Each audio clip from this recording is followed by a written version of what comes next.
جس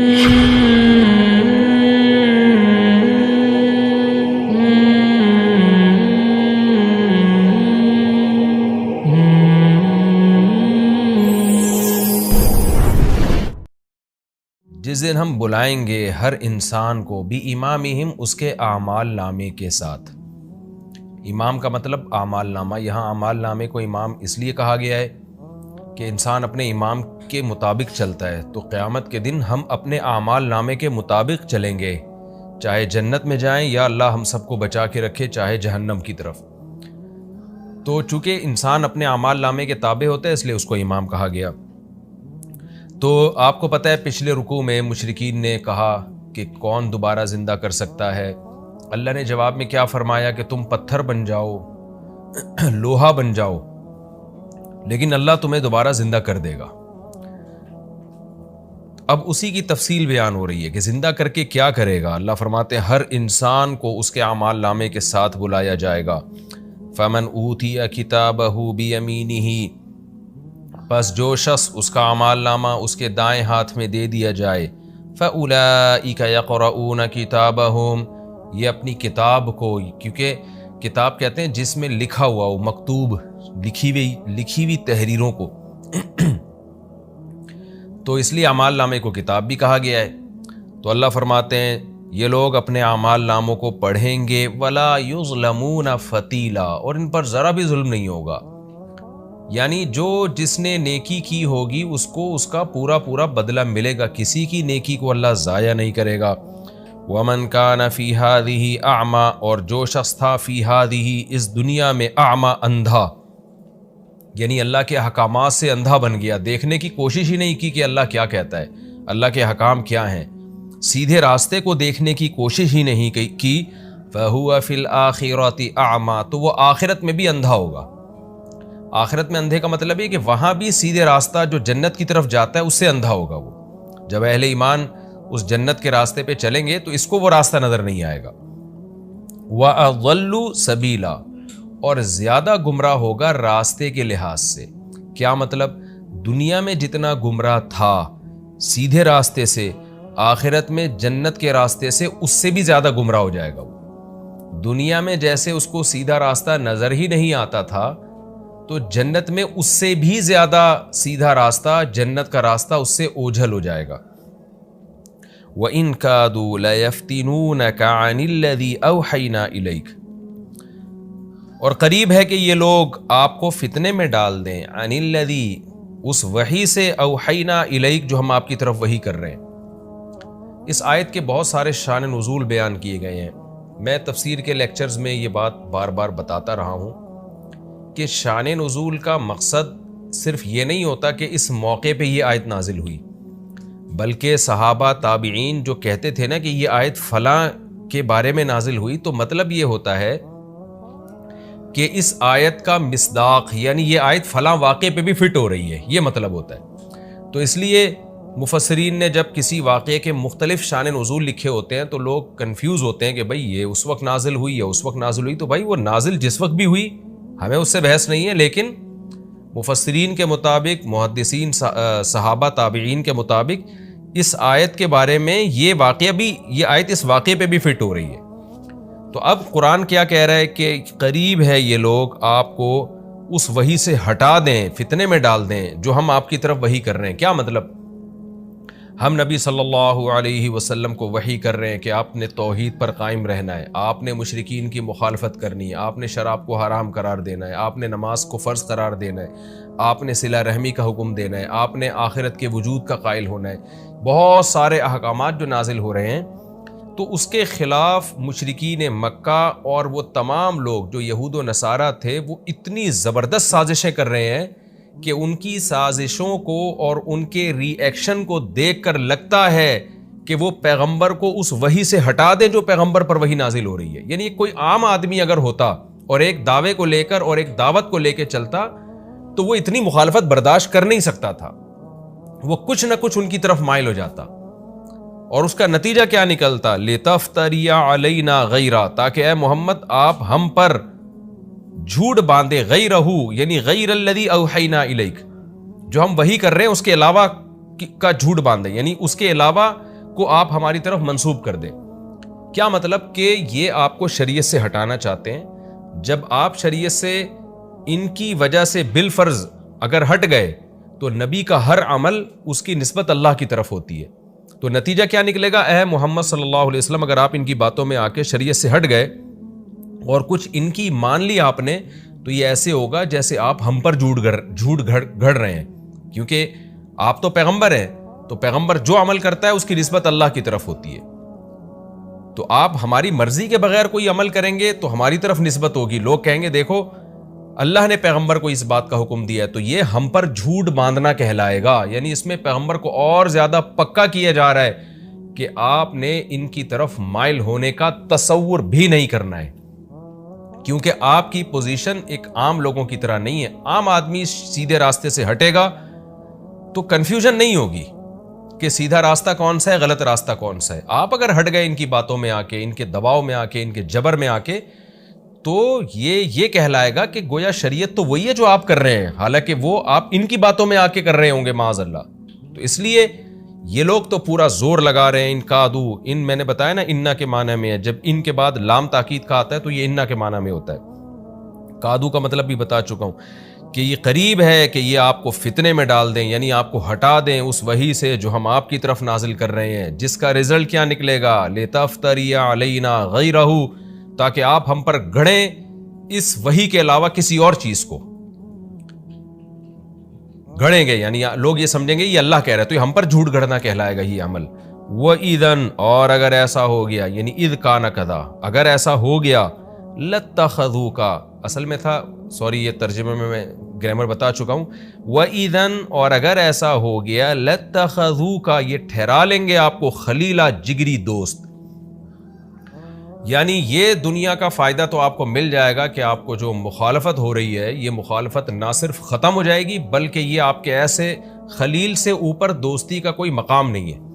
حدیث میں آتا ہے نا، رسول اللہ صلی اللہ علیہ وسلم نے فرمایا، لو کنت متخذا خلیلا لاتخذت ابا بکر خلیلا، اگر میں کسی کو خلیل بناتا تو ابو بکر کو خلیل بناتا، یعنی بہت ہی جگری، لیکن آپ نے فرمایا میرا خلیل صرف اللہ ہے۔ تو ایک ہوتا ہے حبیب، ایک ہے صدیق، صدیق کا معنی دوست، حبیب کا معنی محبوب، اور خلیل سب سے اوپر کا درجہ ہے۔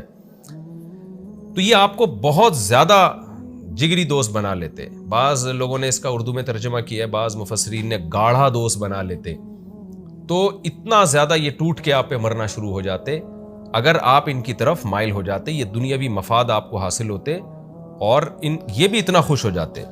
لیکن آگے قرآن کیا کہہ رہا ہے، وَلَوْلَا، اور اگر یہ بات نہ ہوتی، کیا بات؟ ان ثَبَّتْنَاكَ، کہ ہم آپ کو ثابت قدم رکھتے، لقد کتا، تو قریب تھا کہ آپ ترکنوا الیہم، مائل ہو جاتے ان کی طرف، شیئا قلیلا، تھوڑا سا، یعنی ہم نے اگر آپ کو استقامت نہ دی ہوتی، نا آپ کے دل کو مضبوطی سے تھاما نہ ہوتا، ہم نے آپ کو سیدھے راستے پر قائم رہنے کی توفیق نہ دی ہوتی، تو مکمل تو آپ مائل نہیں ہوتے، کیونکہ آپ کی ایک پرسنالٹی ہے،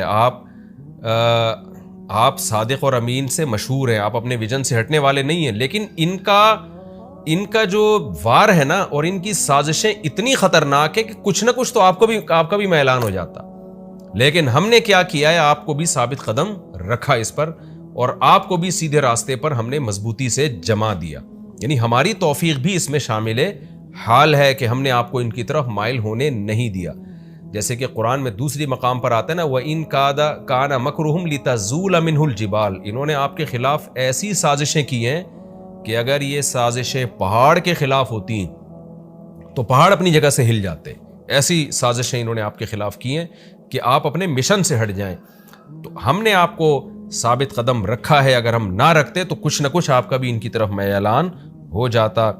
اذن، اگر ایسا ہو جاتا، یعنی آپ ان کی طرف تھوڑا سا بھی مائل ہو جاتے، لَأَذَقْنَاكَ، تو ہم آپ کو ذائقہ چکھاتے ضِعْفَ الحیات، دنیا کے کبھی دگنا، یعنی دگنا سے مراد یہاں دگنا عذاب ہے، کہ دنیا کا یعنی اس زندگی میں بھی دگنا عذاب ملتا، وضعف الممات، اور موت کا عذاب بھی دگنا. موت سے مراد ہے کہ موت کے بعد جو عذاب ہوتا ہے، برزخ کا عذاب، میدان حشر کا عذاب، جہنم کا عذاب، تو آپ کو ڈبل عذاب ہوتا دنیا میں بھی اور آخرت میں بھی.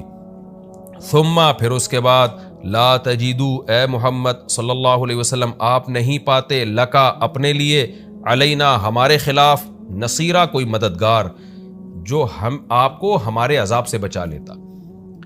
یعنی اس میں پیغمبر کا مرتبہ بیان کیا جا رہا ہے کہ ہم نے پیغمبر صلی اللہ علیہ وسلم کو سیدھے راستے پر چلنے کی توفیق دی، اور ان کا مکر و فریب اتنی زیادہ سازشیں اور اتنا دباؤ محمد صلی اللہ علیہ وسلم پر کہ اللہ کہتے ہیں اگر ہم آپ کو توفیق نہ دیتے تو ہم نہیں کہتے کہ آپ پورا مائل ہو جاتے، کچھ نہ کچھ تو آپ کا میلان ہونا تھا ان کی طرف، کچھ نہ کچھ تو آپ ان کی باتوں میں آ جاتے، دباؤ میں آ کے، جبر میں آ کے، لیکن ہم نے آپ کے دل کو مضبوطی سے تھام لیا. اور پھر اللہ بتا رہا ہے کہ آپ کی پوزیشن ایسی ہے خدا کی نظر میں کہ اگر آپ تھوڑا سا بھی ان کی طرف مائل ہوتے، اذ کانا کذا، میں نے بتایا نا بار بار یہ اذن کا مطلب کیا ہوتا، اگر ایسا ہوتا یعنی آپ ان کی طرف تھوڑا سا مائل ہو جاتے تو آپ کو پھر وہ عذاب نہ ملتا جو ایک عام نافرمان کو ملتا ہے، بلکہ آپ کو دنیا میں بھی دگنا عذاب اور آخرت میں بھی دگنا عذاب. یعنی کسی باطل کی طرف مائل ہونے کا جو عذاب ہے نا، ایک نارمل، ایک عام آدمی کو جتنا ملتا ہے تو اللہ آپ کو دگنا دیتا، کیونکہ آپ کی پوزیشن یہ ہے کہ آپ اللہ کے پیغمبر ہیں، اور پیغمبر کا عمل حجت ہوتا ہے، اس سے گمراہی پھیلتی اگر آپ گمراہی کی طرف مائل ہو جائیں گے. اور پھر اتنا شدید عذاب آتا، لیکن آپ کے خلاف، ہمارے خلاف آپ کی کوئی مدد نہ کرتا جو آپ کو اس عذاب سے بچا لیتا. تو اس میں اللہ تعالیٰ نے بتا دیا، اس میں پیغمبر صلی اللہ علیہ وسلم کو تسلی بھی دے دی. 3 باتیں اللہ نے ان آیتوں میں ہمیں بتائی ہیں. ایک یہ کہ مشرکین اور جو اسلام دشمن عناصر تھے یہود و نصارہ، ان کا مکر و فریب کس نوعیت کا تھا آپ سوچ سکتے ہیں کہ سید الانبیاء محمد صلی اللہ علیہ وسلم جو استقامت کے پہاڑ تھے، قرآن کہتا ہے ہم اگر آپ کو توفیق نہ دیتے تو وہ بھی اپنی جگہ سے ہل سکتے تھے. تو اس سے پہلی بات تو ہمیں پتہ چلی کہ اس دور میں سید الانبیاء کے خلاف سازشیں کیسی ہوئی ہیں.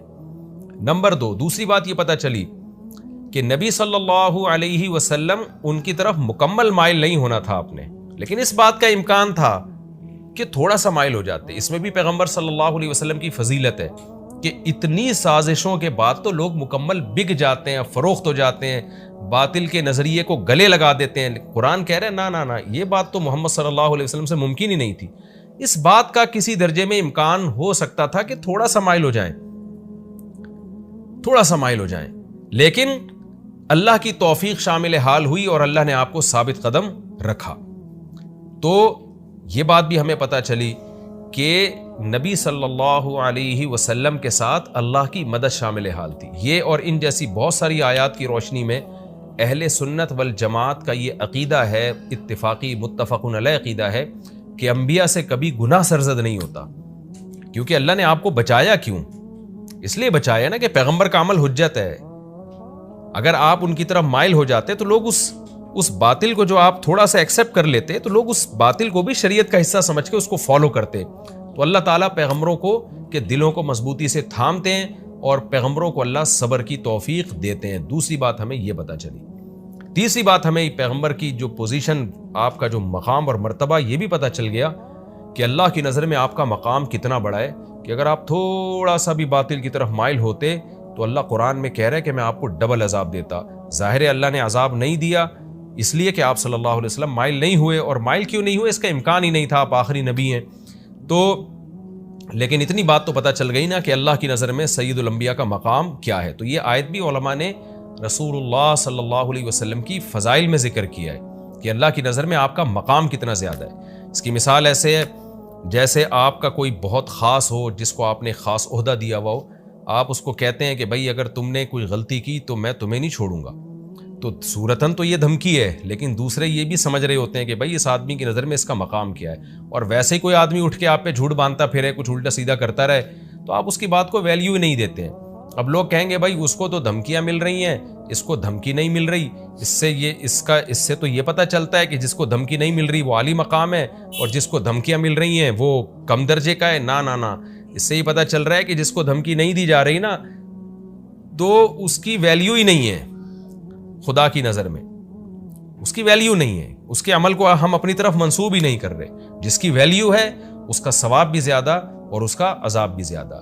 تو اللہ تعالیٰ نے پیغمبر صلی اللہ علیہ وسلم کو بچایا. اس آیت سے ہمیں بھی پتہ چلتا ہے. 3 مضامین ہمیں پتہ چلتے ہیں اس سے، اور یہ بھی ہمیں پتہ چلتا ہے بہت اہم کہ اللہ کی توفیق اللہ سے مانگنی چاہیے. بہت سے لوگ اپنے اوپر اعتماد کرتے ہیں اور کہتے ہیں، بڑی بڑی دعوے کرتے ہیں کہ ہمیں باطل اپنے راستے سے ہٹا نہیں سکتا، ہم جھک نہیں سکتے، ہم بک نہیں سکتے. بھائی آپ اللہ سے دعا مانگے، اللہ تو مجھے سیدھے راستے پہ چلنے کی توفیق دے. اپنے اوپر کبھی اعتماد نہ کیا جائے. جب اللہ اپنے حبیب صلی اللہ علیہ وسلم سے یہ کہہ رہے ہیں کہ اے پیغمبر اگر ہم آپ کو ثابت قدم نہ رکھتے تو آپ ان کی طرف مائل ہو جاتے، تو میں اور آپ کس کھیت کی مولی ہیں بھائی، ہماری اور آپ کی کیا اوقات ہے.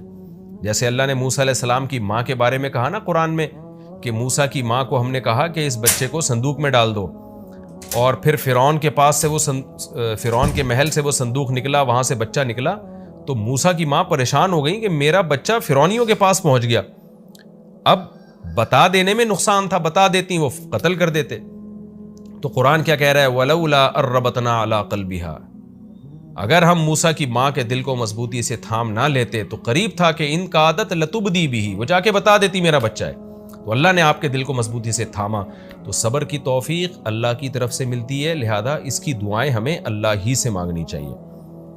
آگے قرآن کہتا ہے وَإِن كَادُوا لَيَسْتَفِزُّونَكَ مِنَ الْأَرْضِ لِيُخْرِجُوكَ مِنْهَا، قریب ہے یہ کہ یہ لوگ آپ کو پھسلا دیں، ورغلا دیں زمین سے آپ کے قدم اکھاڑ دیں. قریب ہے یہ بات، یعنی یہ مقصد یہ ہے کہ مکہ یعنی الف لام ہے نا، الارض مخصوص زمین، اس سے مراد مکہ ہے. لیخرجوک منہا، تاکہ آپ یہ آپ کو نکال دیں مکہ سے. یعنی قریب ہے یہ بات کہ یہ لوگ آپ کے قدم مکہ سے اکھاڑ کے، جو آپ کا وطن ہے جس میں آپ کی ہمیشہ زندگی گزری، جس سے آپ کو بے پناہ محبت، اور اسماعیل علیہ السلام سے لے کے آپ کے سارے باپ دادا یہیں پر چلے آ رہے ہیں، تو ظاہر ہے اس سے نکالنا تو ایسے ہی ہے نا جیسے قدم کا اکھاڑ دینا. تو قریب ہے یہ لوگ کہ آپ کو یہاں سے نکال دیں. وَإِذًا، اور اگر ایسا ہوا، لَا يَلْبَثُونَ خِلَافَكَ، تو یہ نہیں رہیں گے آپ کے پیچھے الا قلیلا، مگر تھوڑا عرصہ. یعنی اللہ ان کو بھی یہاں سے nکالے گا، پھر ان کو رسوا کرے گا. چنانچہ ایسے ہی ہوا. انہوں نے رسول اللہ صلی اللہ علیہ وسلم کے قتل کا پروگرام بنایا اور آپ صلی اللہ علیہ وسلم کو بالآخر مکہ سے نکلنا پڑا جان بچانے کے لیے. تو مشرکین ہی اس نکلنے کا سبب ہوئے، اور اللہ فرماتے ہیں بہت جلد میں ان سے انتقام لوں گا، ان کو بھی نکالوں گا. تو مکہ میں جو میجورٹی تھی کافروں کی، کچھ بدر میں قتل ہوئے، کچھ احد میں قتل ہوئے، اور پھر فتح مکہ کے موقع پہ بہت سارے قتل ہوئے، اور پھر بالآخر جو مشرک تھے ان کو ہمیشہ کے لیے مکہ کی سرزمین بلکہ جزیرہ عرب سے نکال دیا گیا. آگے اللہ فرماتے ہیں سنت من قد ارسلنا، یہ طریقہ ہے ہمارا ان پیغمبروں کے ساتھ جن کو ہم نے بھیجا قبل کا، آپ سے پہلے، من رسولنا، اپنے پیغمبروں میں سے. یعنی جتنے پیغمبر ہم نے پہلے بھیجے ہیں ان کے بارے میں ہمارا طریقہ یہی رہا ہے ہمیشہ. وہ طریقہ کیا رہا ہے کہ جس پیغمبر کو قوم نے نکالا ہے نا بستی سے، تو وہ قوم پھر پیچھے بچی نہیں ہے. یا تو صراحتاً نکالا ہو یا نکلنے پر مجبور کیا ہو. ابراہیم علیہ السلام نے جو اپنی قوم کو چھوڑا نا، تو اپنی مرضی سے چھوڑا. سلام علیک، اے ابا آپ پر سلامتی ہو، اور میں اپنی بستی کو چھوڑ کے جا رہا ہوں. وہ تو اپنی مرضی سے نکلے تھے. لیکن من حیث القوم، کسی قوم نے اگر پیغمبر کو نکالا تو اللہ فرماتے ہیں وہ قوم پھر زندہ نہیں رہی ہے، اس قوم کو میں نے چھوڑا نہیں ہے، اس قوم پر دنیاوی یا اخروی عذاب آیا ہے. تو یہ ہمیشہ آتا رہا ہے، تو آپ کی قوم کے ساتھ بھی ایسا ہوگا. وَلَا تَجِدُوا لِسُنَّتِنَا تَحْوِيلًا، اور آپ ہماری سنت میں تحویل نہیں پائیں گے. ایک ہوتا ہے تبدیلا، ایک ہوتا ہے تحویلا. کہ تبدیلی کا مطلب یہ کہ سنت تبدیل نہیں ہوگی، جیسے طریقہ رہا ہے وہی رہے گا. تحویل کا مطلب ہوتا ہے کہ تحویل کہتے ہیں پلٹنا. ایسا نہیں ہوگا کہ کسی اور پر عذاب آنا ہو اور ان کے بدلے کسی اور پر آ جائے. یعنی تحویل نہیں ہوگا، حوالہ نہیں ہوگا. حوالہ آپ نے لفظ سنا ہوگا نا عربی میں، کہ ایک کا قرضہ کسی اور پہ ڈال دیا جائے اور وہ اس کے حوالے کر دیا جائے. تو تحویل اسی سے نکلا ہے. ایسا بھی نہیں ہو سکتا کہ اللہ کی طرف سے کہ ایک عذاب کسی قوم پر آنے والا ہو اور وہ تبدیل ہو کر دوسری قوم پر آ جائے. ایسا نہیں ہوگا. لہذا مشرکین مکہ پورا زور لگا رہے کہ کسی طریقے سے آپ کو مکہ سے نکلنے پر مجبور کریں. لیکن اگر ایسا ہوا تو کچھ وقت کے بعد ان پر بھی اللہ کی طرف سے عذاب آئے گا اور یہ بھی یہاں قدم جما نہیں سکیں گے مکہ میں. ان کے ہاتھ میں بھی مکہ